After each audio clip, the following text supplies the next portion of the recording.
அகிலம் சொந்தங்களுக்கு வணக்கம். அகிலத்தின் இன்றைய மதிய நேர பிரதான செய்திகள். முதலில் தலைப்பு செய்திகள்.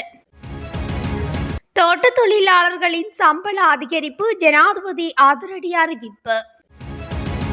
ரணிலை தோற்கடிக்க பசில் வகுத்துள்ள சூழ்ச்சி. மின்கட்டண திருத்தம் தொடர்பில் அமைச்சர் வெளியிட்டுள்ள அறிவிப்பு. போலீசார் மற்றும் விசேட அதிரடி படையினரின் கட்டுப்பாட்டில் கொட்டக்கலை. கிரிக்கெட் மட்டையால் தாக்கி மாணவன் கொலை. பேலியகுட பகுதியில் 25 பெண்கள் கைது, வைத்திய பரிசோதனையில் வெளிவந்த தகவல். யாழில் பெரும் பரபரப்பு, முக்கிய பகுதியிலிருந்து மீட்கப்பட்ட அபாயகரமான பொருட்கள். தேர்தலை இலக்காக கொண்டு ஏமாற்றப்படும் இலங்கையர்கள் கருத்து வெளியிட்டுள்ள அரசியல்வாதிகள்.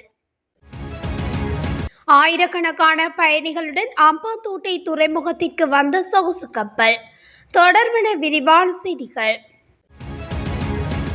தோட்ட தொழிலாளர்களின் சம்பளம் 1700 ரூபாவாக அதிகரிக்கப்பட்டுள்ளதாக ஜனாதிபதி ரணில் விக்ரமசிங்க தெரிவித்துள்ளார். கொட்டக்கலையில் இடம்பெற்ற தொழிலாளர் தின நிகழ்வில் கலந்து கொண்டு உரையாற்றும் போதே ஜனாதிபதி இதனை தெரிவித்தார். இது தொடர்பான வர்த்தமானி அறிவிப்பு வெளியாகியுள்ளது. நாடு பொருளாதார நெருக்கடிக்கு முகம் கொடுத்திருந்த போது பெருந்தோட்ட தொழிலாளர்கள் நாட்டின் அபிவிருத்திக்கு பாரிய பங்காற்றியிருந்தனர் என்றும் ஜனாதிபதி குறிப்பிட்டார். மேலும் தொடர் குடியிருப்புகளை கிராமங்களாக மாற்றவும் நடவடிக்கைகள் எடுக்கவும் என்றும் ஜனாதிபதி குறிப்பிட்டார். எனது ஆட்சியின் கீழ் பெருந்தோட்ட தொழிலாளர்களின் உரிமைகள் உறுதிப்படுத்தப்படும் என்றும் தெரிவித்தார். இதேவேளை கோவிட் காலத்திலும் பொருளாதார நெருக்கடியிலும் பெருந்தோட்ட தொழிலாளர்களே அதிக துயரத்தை அனுபவித்தனர். அவர்கள் எவ்வாறு வாழ்ந்தனர் என்று அந்நிய செலாவணியை ஈட்டித்தந்த பெருந்தோட்ட தொழிலாளர்களுக்கு ஜனாதிபதி நன்றி தெரிவித்தார். ரூபாவின் பெறுமதி அதிகரித்துள்ளது. டாலரின் பெறுமதி 290 ரூபாய் வரை செல்லும். இதன் பயன் மக்களை சென்றடைய வேண்டும் என்பதற்காகவே அரசு உத்தியோகத்தர்களின் சம்பளம் 1000 ரூபாவால் அதிகரிக்கப்பட்டது. அஸ்வசம நலன்புரி கொடுப்பனவை பெற்றுக்கொள்ளும் பயனாளர்களின் எண்ணிக்கையும் அதிகரித்திருக்கின்றோம் என்று ஜனாதிபதி குறிப்பிட்டுள்ளார். ஸ்ரீலங்கா பொதுஜன பெரமுனவை கைப்பற்றி வரும் ஜனாதிபதி ரணில் விக்ரமசிங்கவின் செயற்பாடுகளை தோற்கடிக்க இன்றைய மே தினத்தை தீர்க்கமான நாளாக பயன்படுத்த நடவடிக்கை எடுக்கப்பட்டுள்ளது. இது தொடர்பில் பசில் ராஜபக்ச உள்ளிட்ட பொதுஜன பெரமுன தலைவர்கள், கட்சியின் தொகுதி அமைப்பாளர்கள் மற்றும் முன்னாள் உள்ளூராட்சி உறுப்பினர்களுக்கு அறிவித்துள்ளதாக தெரிய வந்துள்ளது. இதனால் ஐக்கிய தேசிய கட்சியை மிஞ்சும் வகையில் மேதின பிரச்சாரத்தை நாடளாவிய ரீதியில் முன்னெடுக்கவும், மேதின கூட்டங்களில் அதிகபட்சமான கட்சி உறுப்பினர்களை பங்கேற்க செய்யவும் 2 அடிப்படை கட்டளைகள் வழங்கப்பட்டுள்ளன.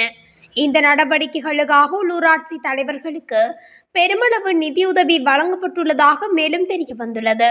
நாட்டின் பல்வேறு பகுதிகளிலும் தாமரை மொட்டு அலங்காரத்தை நடைமுறைப்படுத்துமாறு அறிவுறுத்தல் வழங்கப்பட்டுள்ளது. அத்துடன் ஐக்கிய தேசிய கட்சியை மிஞ்சும் வகையில் சுவரொட்டிகள் ஒட்டுவதற்கு தேவையான சகல பணமும் வழங்கப்பட்டுள்ளது. மேலும் கட்சியினரை மே பேரணியில் பங்கேற்க வைப்பதற்கு தேவையான பணமும் வழங்கப்பட்டுள்ளது. இதன் மூலம் ஐக்கிய தேசிய கட்சியை தோற்கடிப்பதற்கு பசில் ராஜபக்சவும் நாமல் ராஜபக்சவும் இணைந்து நடவடிக்கை எடுத்துள்ளதாக தெரிய வந்துள்ளது. இந்த மாத மின்கட்டண திருத்தம் மக்களுக்கு நிவாரணம் அளிக்கும் என மின்சக்தி மற்றும் எரிசக்தி ராஜாங்க அமைச்சர் இந்திகா அனுருத்த ஹேரத் தெரிவித்துள்ளார். ஜனாதிபதி ஊடக அமையத்தில் நேற்று நடைபெற்ற ஊடகவியலாளர் சந்திப்பிலேயே ராஜாங்க அமைச்சர் இந்திகா அனுருத்த இதனை தெரிவித்துள்ளார். ஒமாஓயா பல்நோக்கு அபிவிருத்தி திட்டம் மக்களிடம் கையளிக்கப்பட்டதன் பின்னர் அதனுடன் தொடர்புபட்டதாக மண் சரிவுகளோ அல்லது பிரச்சினைகளோ இதுவரை பதிவாகவில்லை. மழையுடன் கூடிய சிறிய நீர்வீழ்ச்சிகளை காட்டி மக்களை தவறாக வழிநடத்த சிலர் முயற்சிக்கின்றனர். புவியியல் வல்லுநர்கள் குழுவொன்று சம்பந்தப்பட்ட பகுதிக்கு கண்காணிப்பு சுற்றுப்பயணத்தை மேற்கொண்டு அவதானித்து அறிக்கை அளிக்கும். மேலும் இந்த மாத மின்கட்டண திருத்தம் மக்களுக்கு நிவாரணம் அளிக்கும் என்றும் அமைச்சர் சுட்டிக்காட்டியுள்ளார். மே தினத்தை முன்னிட்டு இலங்கை தொழிலாளர் காங்கிரஸ் ஏற்பாடு செய்துள்ள நிகழ்வில் கலந்து கொள்வதற்காக ஜனாதிபதி ரணில் விக்ரமசிங்க கொட்டக்கலைக்கு சென்றுள்ளார். ரணிலை இலங்கை தொழிலாளர் காங்கிரஸ் கட்சியின் தலைவர் செந்தில் தொண்டமான் வரவேற்றுள்ளார். இலங்கை தொழிலாளர் காங்கிரசின் மே தின நிகழ்வானது கொட்டக்கலை விசி மைதானத்தில் இடம்பெறவுள்ளது. இதனையடுத்து கொட்டகலை நகரமானது தற்போது போலீசார் மற்றும் விசேட அதிரடிப்படையினரின் கட்டுப்பாட்டுக்குள் கொண்டுவரப்பட்டுள்ளதாக தெரிவிக்கப்படுகிறது. பாதுகாப்பு ஏற்பாடுகள் மற்றும் நிகழ்வு ஏற்பாடுகள் போன்ற விடயங்களை அமைச்சர் ஜீவன் தொண்டமான் நேற்றைய தினம் மாலை பார்வையிட்டிருந்தமையும் குறிப்பிடத்தக்கது. நாவலப்பட்டி பகுதியில் 2 பாடசாலை மாணவர்களுக்கிடையில் ஏற்பட்ட வாக்குவாதம் முற்றி மாணவர் ஒருவர் கிரிக்கெட் மட்டையால் தாக்கப்பட்டு உயிரிழந்துள்ளார். உயிரிழந்த மாணவனை அடித்து கொலை செய்ததாக கூறப்படும் மற்றும் ஒரு மாணவனை போலீசார் கைது செய்துள்ளனர்.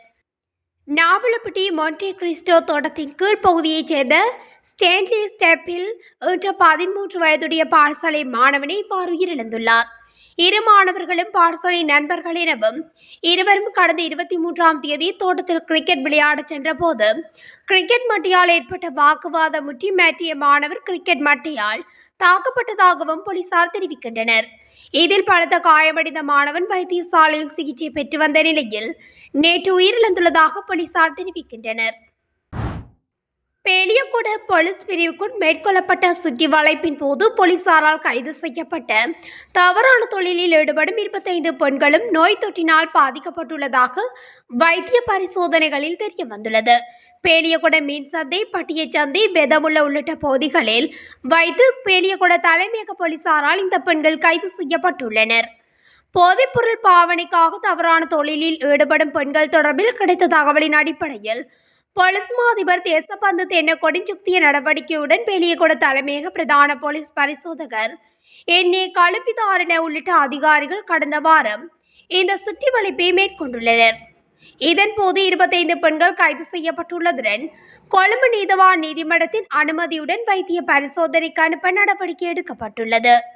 இவ்வாறு கொழும்பு தேசிய வைத்தியசாலையில் இப்பெண்களிடம் எடுக்கப்பட்ட இரத்த மாதிரிகளில் 25 பெண்களும் கோனோரியா, ஹெர்பஸ் போன்ற சமூக நோய்களால் பாதிக்கப்பட்டுள்ளனர். இதற்கமைய சிறைச்சாலை வைத்தியசாலையின் வைத்திய கண்காணிப்பின் கீழ் அவர்களுக்கு சிகிச்சை மற்றும் மறுவாழ்வு வழங்க நீதிமன்றம் அனுமதி வழங்கியுள்ளது. பேலியகுட போலீஸ் பிரிவுக்குட்பட்ட இந்த பெண்களுடன் உடலுறவு கொண்டவர்கள் உடல் ஆரோக்கியத்தை பேணிக்காது வைத்திய பரிசோதனைகளை செய்து கொள்ளுமாறு பேலியகுட போலீசார் வேண்டுகோள் விடுத்துள்ளனர். இவ்வாறான பெண்களுடன் பழகும் போது கவனமாக இருக்குமாறும் போலீசார் குறிப்பிட்டுள்ளனர். யாழ்ப்பாணத்தில் உள்ள பகுதி ஒன்றில் வெற்று காணிக்குள் இருந்து வாள்கள் மீட்கப்பட்ட சம்பவம் பெரும் பரபரப்பை ஏற்படுத்தியுள்ளது. யாழ் உரும்புராய் பகுதியில் உள்ள வெற்று காணியொன்றில் இருந்து 3 வாள்கள் போலீசாரால் மீட்கப்பட்டுள்ளது. கோப்பாய் போலீசாருக்கு கிடைத்த தகவலின் அடிப்படையில் ஒரும்புராய் அன்னகை வீதியில் உள்ள வெற்று காணியில் இருந்து 2 வாள்களும் கஜேந்திர வாள் என்றும் போலீசாரால் மீட்கப்பட்டுள்ளமை குறிப்பிடத்தக்கது. தேர்தலை எதிர்நோக்க தயாராகி வரும் இலங்கையர்கள் ஏமாற்று பேரணிகளுக்கு ஏமாறாமல் நாட்டின் ஒட்டுமொத்த மக்களையும் சொந்த காலில் நிற்க செய்யும் பொறுப்பு கூறக்கூடிய அரசாங்கத்தை கட்டியெழுப்ப வேண்டிய பொறுப்பினை நிறைவேற்ற வேண்டும் என எதிர்க்கட்சி தலைவர் சஜித் பிரேமதாச வலியுறுத்தியுள்ளார். சர்வதேச தொழிலாளர் தினத்தை முன்னிட்டு அவர் வெளியிட்டுள்ள செய்தியிலே இதனை குறிப்பிட்டுள்ளார். இலங்கை மக்கள் பாரிய அவலத்துக்கு மத்தியிலே இந்த ஆண்டு மே தினத்தை கொண்டாடுவதாக அவர் சுட்டிக்காட்டியுள்ளார்.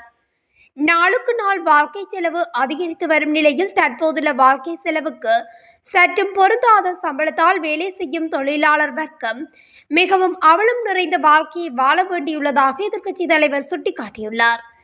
இன, மத, சாதி வேறுபாடின்றி நாட்டுக்காக அனைவரும் ஒன்றிணைய வேண்டும் எனவும் உழைக்கும் தொழிலாளர் வர்க்கத்தின் உரிமைகளை ஒரு நாளில் மட்டும் அல்லாது வருடம் முழுவதும் பாதுகாக்க ஒன்றுபட வேண்டும் எனவும் சஜித் பிரேமதாச குறிப்பிட்டுள்ளார். உலகம் முழுவதும் உள்ள உழைக்கும் மக்கள் உள்ளிட்ட பொதுமக்களுடன் தேசிய மக்கள் சக்தியும் தோழமையுடன் கைகோர்த்துக் கொள்வதாக அந்த கட்சியின் தலைவர் அனுரகுமார தெரிவித்துள்ளார். இந்த பயங்கரமான நெருக்கடிக்குள் உழைக்கின்ற ஒட்டுமொத்த மக்களும், இளைஞர்களும், பிள்ளைகளும், பெண்களும், கலைஞர்களும், தொழில் வாண்மையாளர்களும், சிறிய அளவிலான கைத்தொழில் அதிபர்களும், தொழில் முயற்சியாளர்களும், உற்பத்தியாளர்களும் பாதிக்கப்பட்டுள்ளதாக தெரிவித்துள்ளார். மேலும் அதிகாரத்தை கைமாற்றக்கூடிய அதிபர் தேர்தல் ஒன்று அருகில் இருந்து கொண்டு இந்த ஆண்டு இலங்கையர்கள் மே தினத்தை கொண்டாடுவதாக அனுரகுமாரன் நினைவூட்டியுள்ளார். இந்த வருடம் வெறுமனே தேர்தல் வருடம் மாத்திரமன்றி எமது நாட்டின் பெரும்பான்மையான மக்கள் திட சங்கல்பத்துடன் கூட்டாக வரலாற்றினை புதிதாக எழுதுகின்ற வருடமாகவும் மாறியுள்ளதாக அவர் சுட்டிக்காட்டியுள்ளார். அம்பத்தூட்டி துறைமுகத்திற்கு முதல் முறையாக செரினேட் ஆஃப் த சீஸ் எனும் உல்லாச கப்பல் நேற்று முன்தினம் வருகை தந்துள்ளது. இந்த கப்பலில் 1950 பயணிகள் மற்றும் 890 பணியாளர்கள் வருகை தந்துள்ளனர். 2024ஆம் ஆண்டு அம்பாந்தோட்டை துறைமுகத்திற்கு வந்த 10வது கப்பல் இது என குறிப்பிடப்படுகின்றது. 2003ஆம் ஆண்டு முதலில் கடல் பயணத்தை ஆரம்பித்த செரினேட் ஆஃப் த சீஸ் கப்பலை சர்வதேச ரோயஸ் கரீபியன் நிறுவனம் உருவாக்கியுள்ளது. தொலைதூர அயல்நாட்டு இடங்களுக்கு பயணிப்பதற்காக இந்த கப்பல் கட்டப்பட்டுள்ளது. இதேவேளை குறித்த கப்பல் அடுத்த பயணத்தை கொழும்பு துறைமுகத்திற்கு மேற்கொள்ளவுள்ளதாக கூறப்படுகிறது. இத்துடன் அகிலத்தின் இன்றைய மதிய நேர பிரதான செய்திகள் நிறைவடைகின்றன.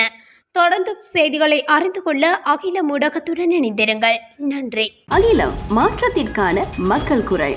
இந்த வீடியோ பிடிச்சிருந்தா லைக் பண்ணுங்க, கமெண்ட் பண்ணுங்க, ஷேர் பண்ணுங்க. மறக்காம கீழே இருக்க பெல் ஐகானை கிளிக் பண்ணுங்க.